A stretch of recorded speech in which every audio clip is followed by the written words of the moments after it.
All right, so now we're going to look at Cantos 5 through 8.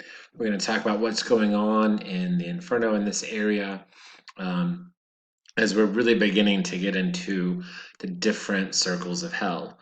So Canto 5 focuses around the Lustful. It is around the first circle of hell that we're really looking at, where punishment seems to happen and where there's a sustained encounter.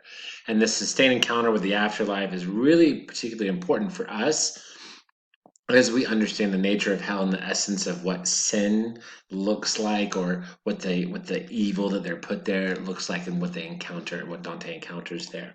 So the Lustful, as Dante goes in to hell, you have King Minos there, who was the king of Crete, and he's put there because Virgil also put him in the underworld in the Aeneid. So what Minos does is he has this long snake-like tail, and that tail then wraps around a person, and it wraps around them a certain amount of times, and it sends them to however many wraps there are around them to that place in hell. So as he enters the second circle, which is the first of the four circles that deal with sin of incontinence, we're introduced to the lustful, and Minos is the one that is going to be sort of this guardian as we go into it. So a couple of things about the tail and that wrapping is there's sort of this real sense of that bodily movement there. There's a real sense of the soul descending, and for Dante, the soul then is of course not just this sort of spiritual form, but a physical form too, and a physical taking down of, and that's what we see with Minos. So as we get into the canto, there's this huge, never-ending storm, um, and that's where we meet the lustful. They're in this huge, never-ending storm, and it's out of control. And this sort of reflects the nature of the sin of lust itself. They're out of control. We see a list of people who were out of control of their lives. There's Semiramis, who was a Babylonian and Sumerian queen, and she would change laws around what she wanted to have happen. She actually allowed for incestuous relationships to happen so that she could continue. There's Cleopatra, who had a love affair with Julius Caesar and Mark Antony. And then you have Dido, who um, commit suicide because of her love for Aeneas, and Aeneas letting her down. And so Dido actually, when Dante meets her within this canto, she refers to him as an animal, sort of this animated thing, something with a soul. But she can't go any further in recognizing him because she herself has sort of lost her humanity. Dante also does something really interesting here by using the word talento for the word desire, and he sort of that's also the sort of the equivalent to the idea of the talent that we see in New Testament, which is the silver that people would get, and he's sort of comparing that to the silver that people are getting from the silver that Judas gets for giving in, or you know, giving in to his desire to want money over what Jesus was doing. So there's that real sort of equation there as well going on with that sort of play on words. Um, so Dante has an extended talk with this female, Francesca. She suggests to him it's really nice of him to come all the way to see her. She makes it all about herself. It also indicates how she and other souls will feel that they are the center of sort of the universe that they live in. Everything is revolving around them, just as the way that they saw it revolving around them as well on Earth. She also speaks with a lot of great courtesy and elegance, as if she believed that that's all she really needs and all a person really needs to make it in life. This sort of eloquent speech that she uses. It's a real interesting sort of characterization that Dante gives her, sort of this fakeness to her. Um, she uses love as an anaphora. She repeats it over and over and over again, and she keeps on blaming love She says that love is at fault for her being there. She says that love is what took her there, and that love is why she's, in hell. She blames love. And she uses the term that love seizes her. In other words, there's no absolute way that she could have not, or she could have said no to love. And in lines 132, she even uses the word punto, which is another word that is like this thing that takes over and forces her, and to where she has no ability at all whatsoever. It's as if she's unable to. Somebody might compare this to, now when we have people that are sort of interdependent on others. Let's say you've had this experience where you're dating somebody, and you feel that need for them to write you on the cell phone. You see that need for them to text you, to call you, to check how you're doing. That sort of sense of affirmation. There's a real sort of codependency to that, a real sort of unhealthiness, and that's what she's doing to the extreme here. She's taken that to a complete extreme, and she's also saying it's not her fault. And that's something that almost all the sinners will do throughout this entire poem. So Dante has sort of this very interesting reaction to this. He seems to be quite moved. After all, it's a story that sounds like something he would have written in his poetry. It's probably similar to his experience with Beatrice in some forms. I mean, he probably knows what it's like to want somebody or to desire somebody that much. But it also goes deeper, because we have to remember that Dante, the character, is confused. He's able to be deceived just as sinners are, and also it's as though what he's seeing in these sinners are sort of mirrors of aspects of his own life. And so he's got to learn from these sinners how to overcome these same tendencies in his own life. And so Dante, the writer, sets up the character to try to not completely not get it at first, and also sort of sympathizes with a lot of these people. In fact, he's so moved that he actually wants to hear more from Francesca. So she tells him this story, and she tells him this story about how she's married, but she's not married to her lover Paolo. And Paolo is the brother of her husband. And so that alone would actually be considered an incestuous relationship at that time period. Um, and what her and Paolo are doing is they're alone, and they're reading this famous story of Lancelot. And so these Lancelot books, there would be a lot of them that's recounting. There's these sort of like these books that sort of write out love scenes. In other words, they were basically a verbal softcore porn type novel that was very famous in Dante's day. And so they begin reading the book, and they talk about how the book is sort of this sort of how-to manual. They read it and they start enacting what the book asked them, or what the book described Lancelot doing. And so they would begin enacting on that.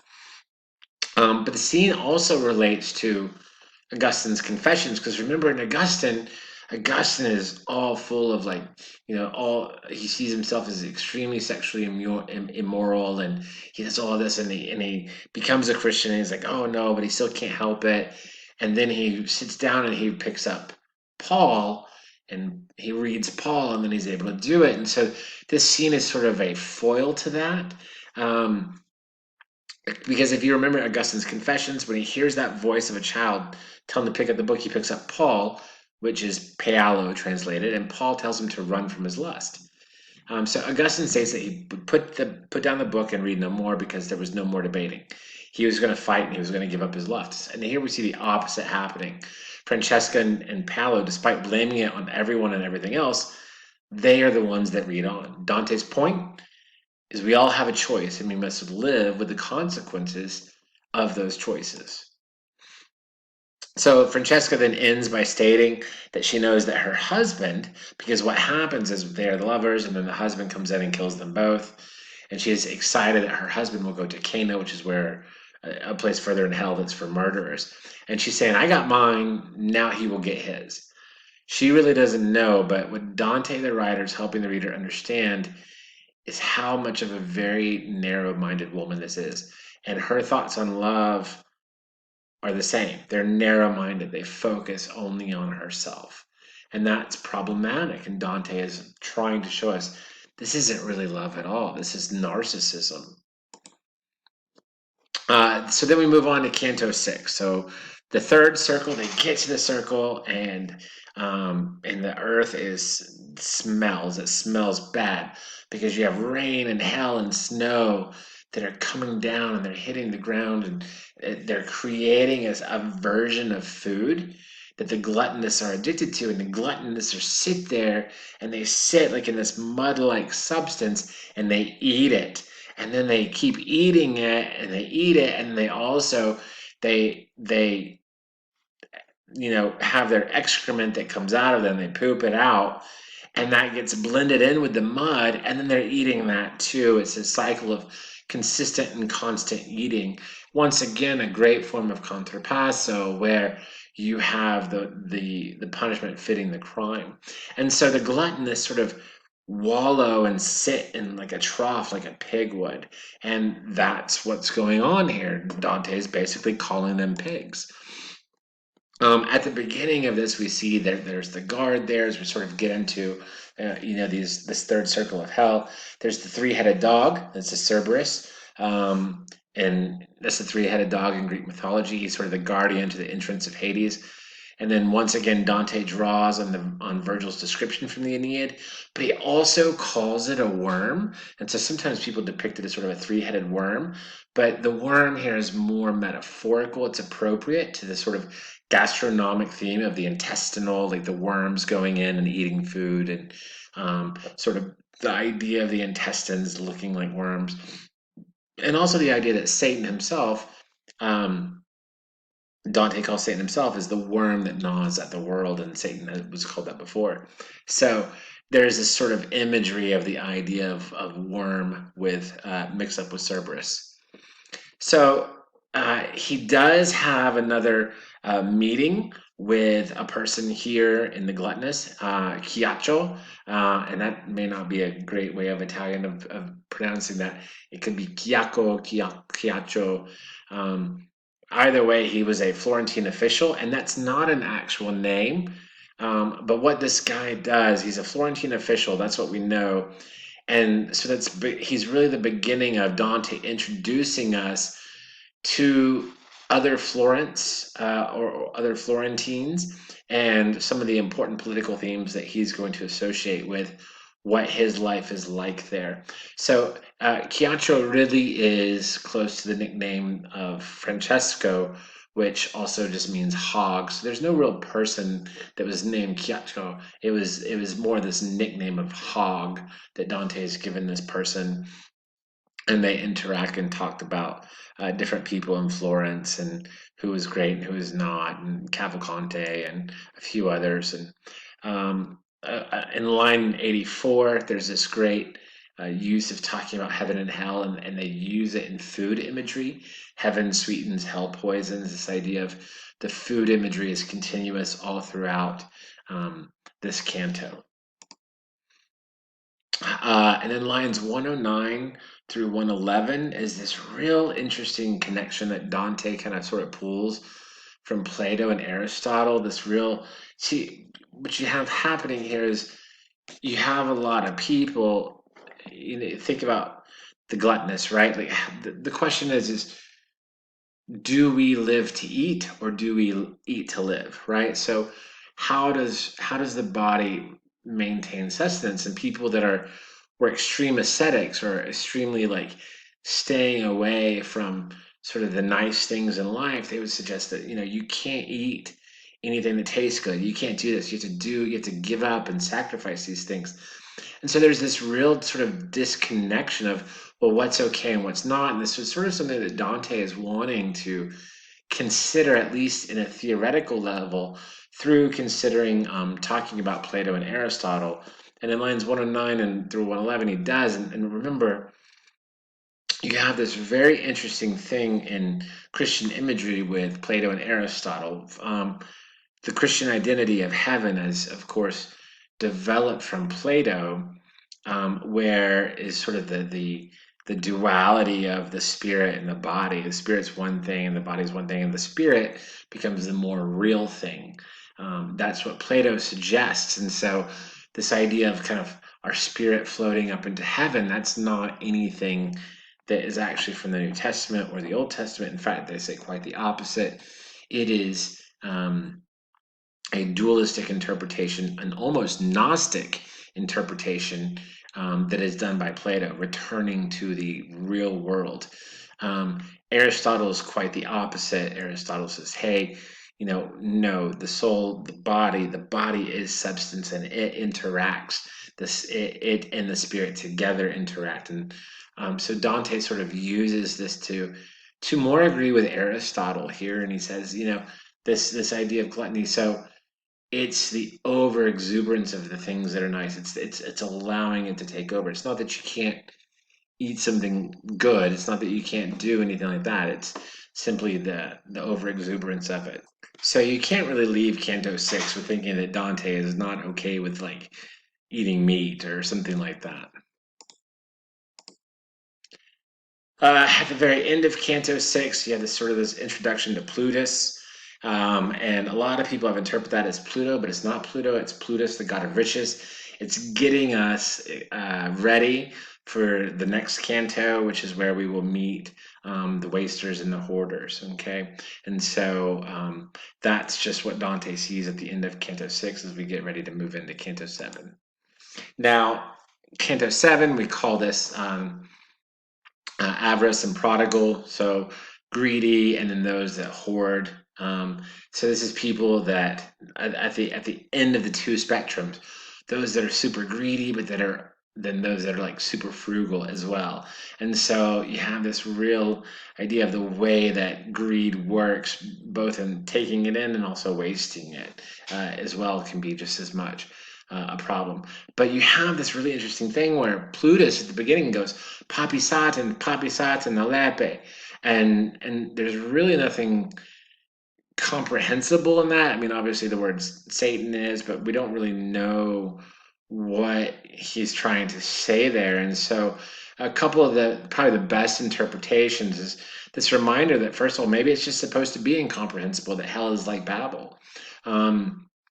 Also, we begin talking about papal or papa or the papacy here, which there's the beginning of the connection to getting us ready for the connection of the popes.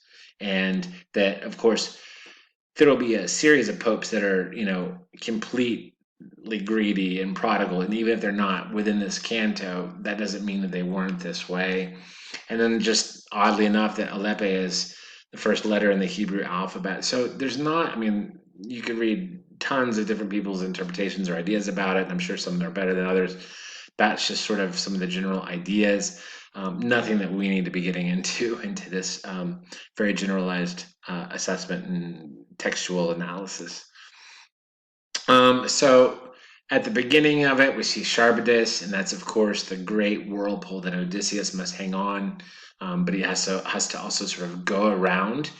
And so Charybdis, being something that Odysseus has to go around, it becomes this sort of proverbial talk and idea of greed or avarice. It becomes something that sucks people down and sucks people into it. So the concept of virtue is sort of the middle path between extremes.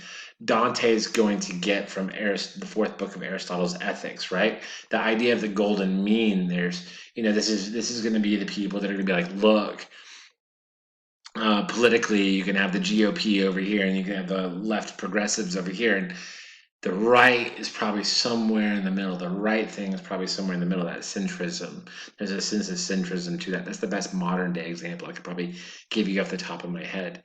But the idea that usually truth is found somewhere between two extremes. And Aristotle says usually, it doesn't mean it's always that way.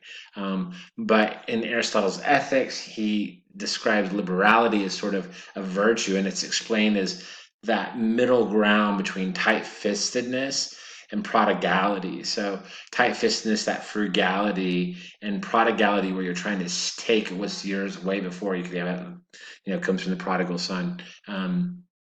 There's this in between, that's that sort of liberality, where living to enjoy life, but also, taking care of things and being responsible with it.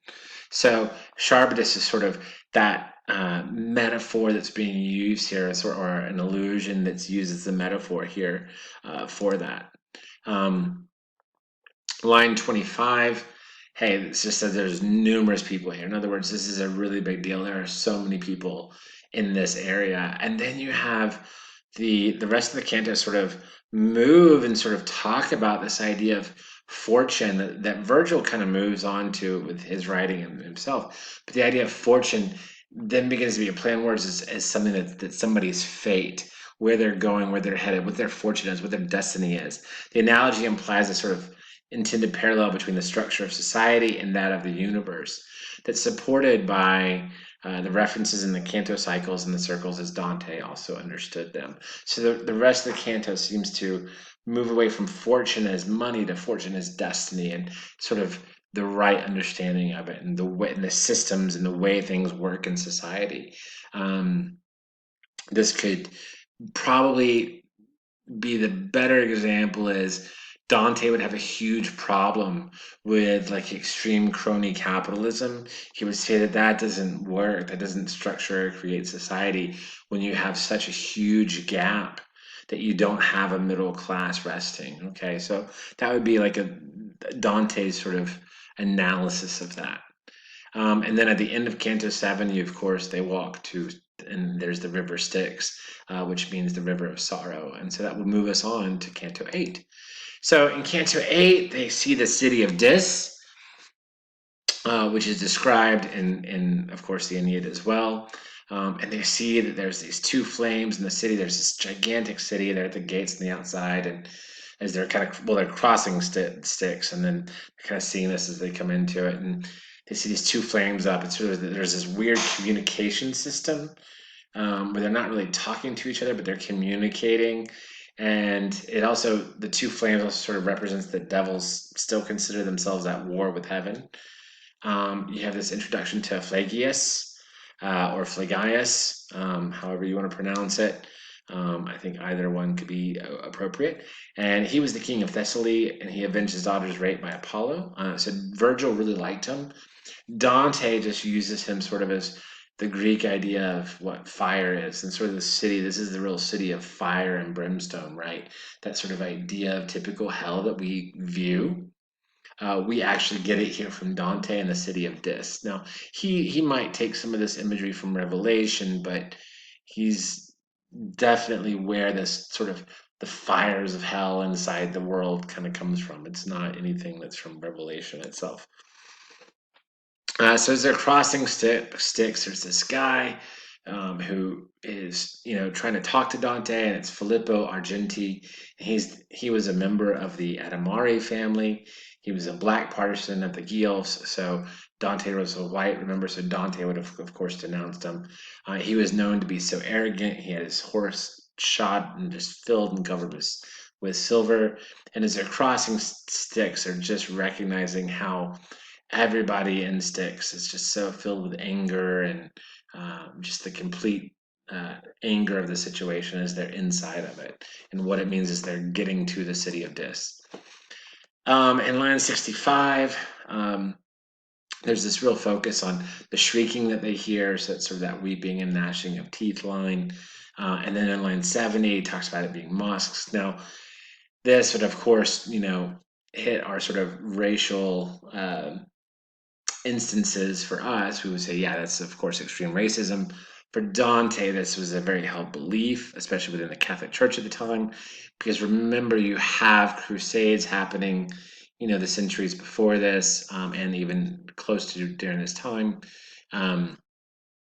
So it was considered sort of the devil's religion, Islam was at that point, and so there would, of course, be mosques in here. They can't enter. Virgil can't, and that's a reminder of Aeneas and Sybil not being able to enter as well. Dante is going to be able to go because he's a Christian. He is not just somebody who's virtuous. He's able to do whatever he wants because he knows who Jesus is and he's a Christian. And so that's the city of Dis. So that's really the cantos 5 through 8. That's what we are considering right now, and I hope that's interesting. So I hope that will clear up some of the ideas as you were reading.